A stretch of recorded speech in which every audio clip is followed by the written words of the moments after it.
Bienvenue dans Fonction publique mon amour, le podcast qui change le regard, crée du lien et nourrit un débat serein. Plus de contenu sur www.fonctionpubliquemonamour.fr. Aujourd'hui, tu le disais en introduction du précédent épisode, tu es en disponibilité. Ouais, ma À ton deuxième. compte. À ton Ouais, compte. oui. Ça y est, tu as fait le grand saut. Ouais, je côtoie l'URSSAF au quotidien. C'est pas le collègue que j'aurais préféré avoir, mais il est là et ça se passe pas trop mal. Bon, voilà, petit message. Mais t'es pas le seul à le dire, hein, c'est très connu. Non, alors après, j'ai rien à leur reprocher. Ils font très bien leur métier, c'est très bien fait. Voilà, c'est juste que c'est pas forcément, c'est pas Non, très c'est pas le agréable. plus simple. Voilà. Là aujourd'hui, en termes d'activité, justement, toi tu fais de l'accompagnement. Ouais. Alors qu'est-ce que tu proposes? C'est quoi exactement l'accompagnement tel que Luc Dérissandry l'entend? Alors, LDA d'ailleurs, c'est ma petite société. L'accompagnement que je propose, en fait, c'est simplement, j'ai envie de dire, tout ce qui est de se poser les bonnes questions, d'essayer de comprendre en fait ce qui marche, ce qui ne marche pas dans les parcours professionnels. Donc à la fois d'un point de vue individuel, donc je fais de l'accompagnement d'agents publics ou privés qui se posent des questions sur leur évolution professionnelle. Et comme je te le disais, moi je suis quelqu'un qui se refuse aucune question, aucune manière de faire, et je pense que voilà, c'est intéressant d'aller un peu sur tous ces trucs. Donc voilà, il y a l'accompagnement professionnel, il y a l'accompagnement aussi professionnel dans le sens de la formation. Je fais beaucoup de formations, donc au niveau alors beaucoup d'agents publics. Du coup, je fais beaucoup avec la fonction publique. Forcément, hein, on vient de quelque part, donc avec des écoles, du service public, avec des préfectures, avec voilà des sujets, des agents contractuels.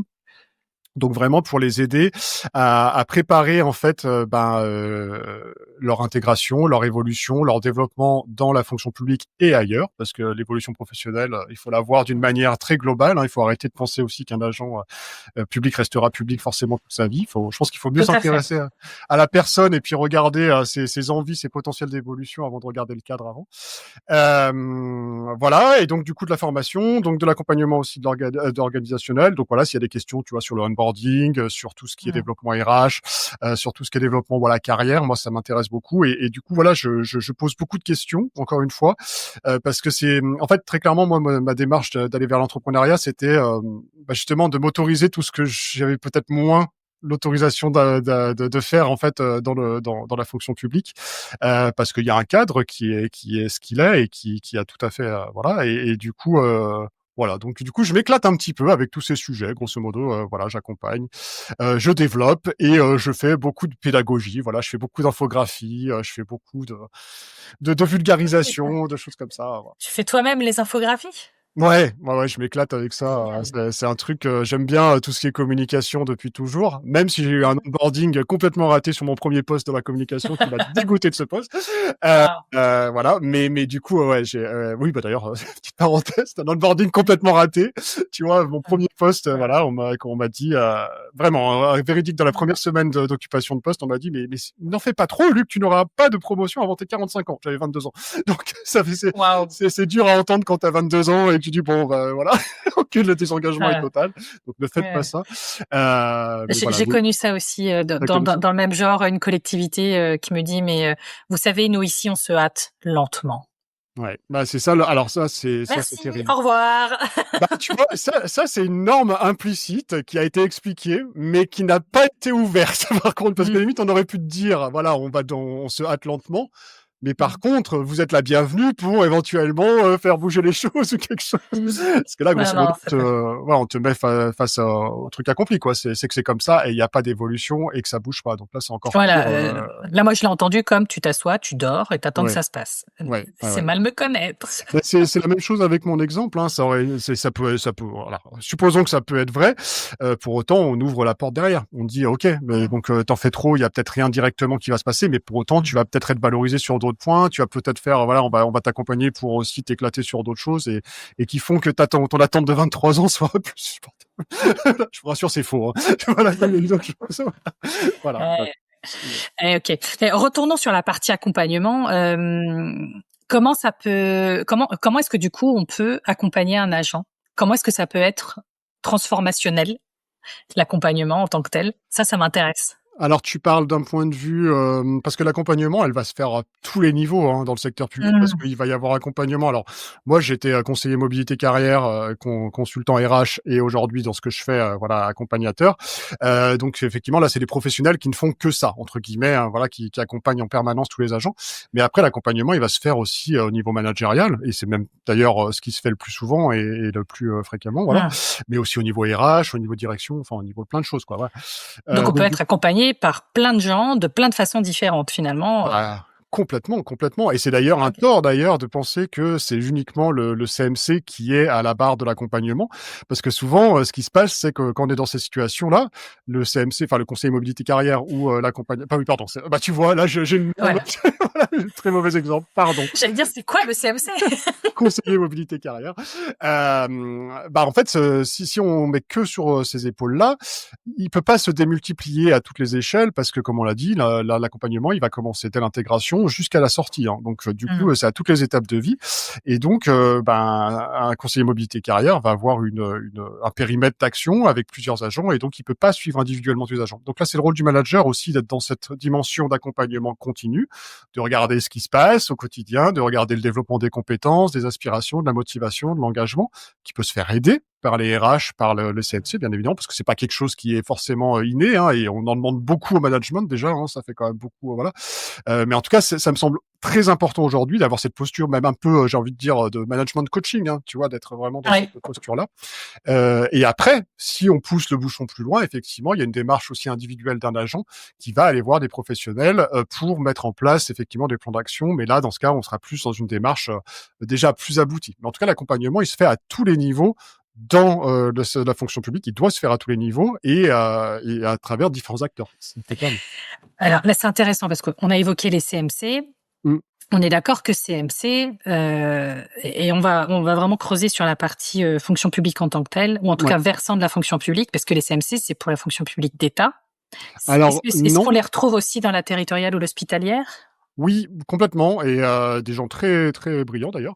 En territorial, on va être plutôt au niveau des CDG, donc des centres de D'accord. gestion et des CNFPT, si je dis pas de bêtises et je sais, aussi, que dans les grosses collectivités, il y a des équipes entières, hein, qui sont dédiées à ça. Je le sais parce que j'ai vu, j'étais en mission il y a un mois en Nouvelle-Aquitaine et Bordeaux Métropole, par exemple, a une très, très grosse équipe, d'accompagnants, tu vois? Qui alors des fois les titres changent, hein, ça peut être conseiller mobilité conseiller mobilité carrière ou conseiller en évolution professionnelle, CEP. Voilà, c'est D'accord. mais les missions sont assez similaires, hein, donc ou consultant RH. Voilà et en hospitalière, effectivement aussi, on a des agents qui sont formés et qui sont voilà. Mais c'est une mission qui est assez récente, hein, qui est Oui, assez c'est exactement ce que j'allais dire. C'est récent ça, parce que c'est nouveau oui. en tout cas.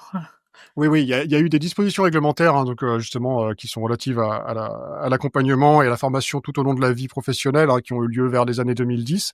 Et du coup, c'est vrai que la fonction publique d'État a peut-être été un peu plus précurseur Mmh. que les autres.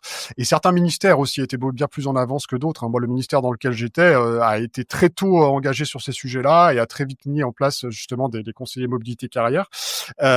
Et du coup, c'est vrai que là, depuis la loi de 2019, il y a beaucoup de la loi de transformation sur la fonction publique et il y a et puis tous les dispositions législatives hein, qui ont eu lieu là récemment.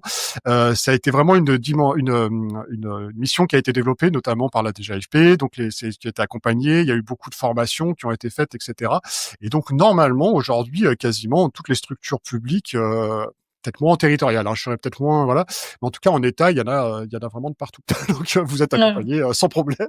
Voilà, quoi. Donc, même suraccompagné, peut-être, je sais pas. Mais en tout cas, voilà. On l'est Il y a pas... jamais trop, mais en Non, tout on n'est jamais cas, trop. C'est sûr. ça serait intéressant de savoir si effectivement, est-ce que c'est facile de contacter? Est-ce qu'on a un CMC dédié en tant qu'agent? Est-ce que c'est à nous de le trouver? Enfin, comment on le contacte? Est-ce Alors, que je tu vais sais peut-être ça? dire de grandes bêtises, hein, parce que c'est vrai Mm. que je connais pas toute la fonction publique et voilà. Généralement, soit les équipes sont dans des services transversaux comme les CDG, enfin voilà, Mm. qui vont s'occuper de plusieurs collectivités, hein, si je dis pas de bêtises, en territorial.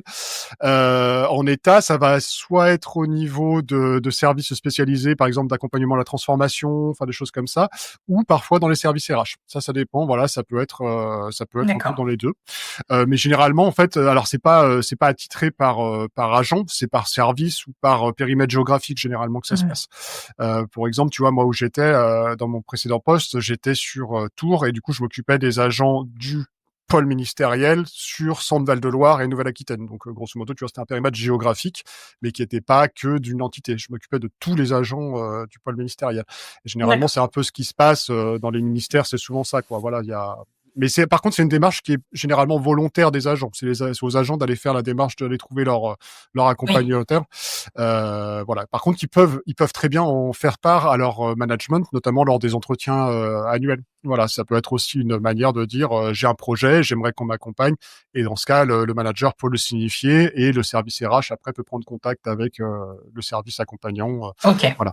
Et si d'ailleurs il n'y a pas de ressources en interne, souvent ça peut être aussi en externe. Hein, ça peut être des gens qui vont mobiliser des consultants externes, etc. Voilà. Donc ouais. OK. Bon, ça, c'était pour la partie,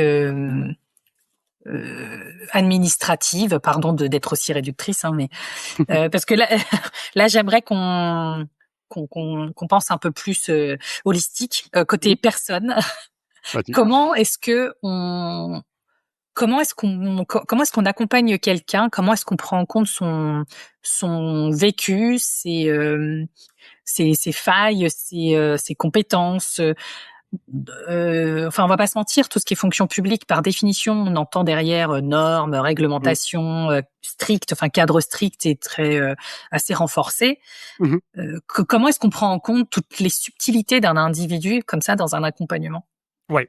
Alors au préalable, Lina, je vais juste, préciser qu'en fait, en accompagnement, on va avoir différents acteurs et différentes manières de faire, hein. Moi, je vais me Mmh. focaliser que sur l'accompagnement professionnel. Parce que très souvent, on Ouais. peut y avoir aussi des accompagnements qui relèvent davantage du point de vue psychologique, parce que tout est souvent très lié, hein, quand on a des agents en mal-être, tu vois, en situation Ouais. compliquée. On est la première porte d'entrée et en fait, c'est important de dire que normalement, en tout cas moi je le fais pas. Moi je ne vais pas sur ces sujets, mais par contre je renvoie sur des gens qui sont qualifiés pour le faire. Et il y a voilà des psychologues du travail, des psychologues tout court, Ouais. ou des personnes par exemple sur la dimension du handicap. Voilà, il y a différents types d'accompagnement. En tout cas sur l'accompagnement professionnel, pour répondre à ta question, moi je te fais une réponse à la Luc, hein, voilà, on va dire. C'est celle Euh, que je veux. je pense qu'effectivement, on a très longtemps fait un peu fi de tout ça parce que un agent était un corps, était un grade, était voilà Ouais. une occupation de poste, hein, grosso modo déterminée par rapport à ces conditions-là. Et on n'avait pas forcément cette idée de se dire on va aider au développement personnel ou professionnel, enfin professionnel personnel ou long terme en fait d'un agent parce que ça coulait un peu de source avec l'avancement, avec une dimension très verticale et linéaire en fait de la carrière dans le secteur public. Ouais. De toute façon, on était fonctionnaire de A à Z, hein, généralement, voilà. Bon, on sait bien que depuis 10 Ça, c'était ans, avant. alors voilà, j'ai pas envie de dire que tout est été révolutionné, mais quand même une bonne partie, hein, et c'est pas. Alors là, sur le coup, je dirais pas. C'est un peu séduisant de dire c'est des nouvelles générations, machin. C'est pas vrai. C'est toutes les Mmh. générations. Hein, c'est voilà qui sont concernées par ces sujets-là. Je peux dire hein, pour l'avoir vécu, vraiment, c'est pas que la génération Z. Hein, c'est vraiment tout le monde. Et c'est bien normal parce que ben regarde dans quel monde on vit, dans quel monde on évolue. On a vraiment enfin quelque chose d'incertain au quotidien. Et dans ce cas, on a besoin de sens, on a besoin de se projeter, on a besoin de repères, on a besoin de savoir ce qu'on vaut, ce qu'on voudrait valoir, ce qu'on voudrait faire, etc. Et ces questions, elles coulent pas forcément de source. Et du coup, ce que je disais avec l'idée de dire qu'on n'avait peut-être pas un focus là-dessus pendant des années, bah, on se rend compte dans un contexte voilà d'attractivité, de sens, etc., d'engagement, que peut-être c'est intéressant d'investir sur ces sujets-là et que peut-être la loyauté, l'évolution, le développement des compétences, ça se fait pas que d'une manière unique et linéaire. Ça va se faire peut-être aussi en prenant en compte bah, peut-être un peu plus d'horizontalité, un petit peu plus d'aspects, on va dire circulaires, voilà des choses.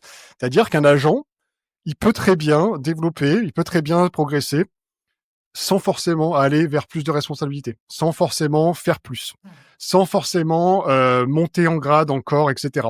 Ça peut être faire autre chose de manière différente, aller vers une autre structure, aller vers un autre domaine professionnel, aller vers voilà des autres manières de faire et revenir. Enfin, tu vois, il y a plein de choses en fait qui font que voilà. Et donc, bah du coup, l'accompagnement. si on le voit de ce point de vue, en tout cas moi c'est ma philosophie, parce qu'on peut le voir aussi d'un point de vue, hein, ça peut être l'accompagnement un petit peu manipulateur, dans le sens où je t'accompagne pour te dire tu iras sur tel sujet parce qu'on a besoin de telle fonction. Ça peut être une stratégie, mais très court-termiste, parce que sur le long terme, ça va pas le faire. Vaut mieux s'intéresser aux matériaux et développer le matériau, l'agent, et faire à ce que ça matche au mieux en fait avec ce qui va être proposé derrière. Voilà. Donc du coup, comment on accompagne? Donc c'est ça. Et donc du coup, comment on accompagne, c'est déjà de prendre en compte cette personne, comme je disais, avec l'entièreté de ses composantes. Donc motivation, donc aspiration, donc valeur, donc envie, donc doute, crainte, faille, etc.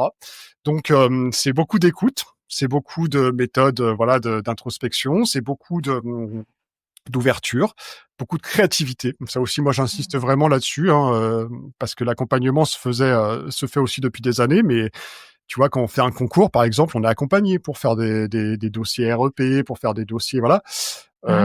Mais c'est une manière de faire. C'est un accompagnement qui est très normé. Voilà, on va dire, vous allez faire votre liste de compétences, vous allez la mettre dans votre dossier REP, et puis voilà, et ça va être bien, quoi. Moi, je pense que avec un peu de créativité, on peut mettre du relief et incarner un peu plus toute cette dimension-là. Donc voilà, c'est aussi ça. Donc ça signifie aussi outiller, parce que voilà, il y a des choses. Il faut aussi qu'on soit en mesure de savoir comment est-ce qu'on explore des motivations, comment on explore des valeurs, voilà. Donc outiller, former, enfin, etc. Et du coup, voilà, accompagner. Donc c'est du long terme. Ça se fait au quotidien, comme on l'a dit, avec les différents acteurs qu'on a vus. Ça se fait par les CMC aussi, avec une démarche qui est longue.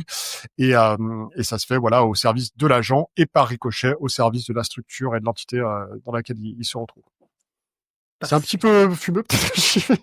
Non, c'est très clair. J'ai bien noté le modus operandi, là, c'est parfait. Tu vois, je prends l'exemple de la disponibilité, un sujet que je connais bien. La disponibilité, moi, donc c'est ma deuxième. La première, je suis parti bosser à l'étranger, un truc qui n'a rien à voir. Voilà, vraiment, c'était juste une envie de faire autre chose, etc. On m'a assez vite fait comprendre qu'il y avait c'était un souci de déloyauté et que c'était en gros d'ailleurs que je me grillais qu'en faisant ça, que j'arrêtais ma carrière, que ça allait être compliqué de revenir, que tu vois j'aurais plus d'avancer. Ouais, ça c'est un classique, et même les agents ont encore ça en tête. Je suis pas certain d'ailleurs, et je dirais même l'inverse, même tout ça, parce que du coup en fait je suis revenu. Et là, je reviendrai peut-être dans quelques années, et je reviendrai avec des nouvelles manières de faire, des nouvelles compétences, des nouvelles apports qui vont aussi contribuer à l'amélioration continue, tu vois, au développement des manières de faire, en fait, des services dans lesquels je vais m'orienter.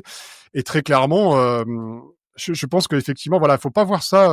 L'évolution, elle est personnelle. Elle est pas forcément, c'est un agent, il va avoir des aspirations à des moments de sa vie qui vont changer. Et du coup, faut pas mettre de côté, parce que ça concernerait pas l'entité. Où tu vois, ça fait partie pourtant de l'évolution professionnelle, et je pense que c'est quand même dans l'enjeu d'un service RH d'en prendre compte, parce que derrière, il y a plein de choses en fait qui sont imbriquées dans la continuité du service. C'est un très bon mot de la fin, ça j'aime beaucoup. Merci d'avoir écouté Fonction publique mon amour. Pour soutenir le podcast, parle-en autour de toi. Et retrouve tous les contenus et bien plus encore sur www.fonctionpubliquemonamour.fr.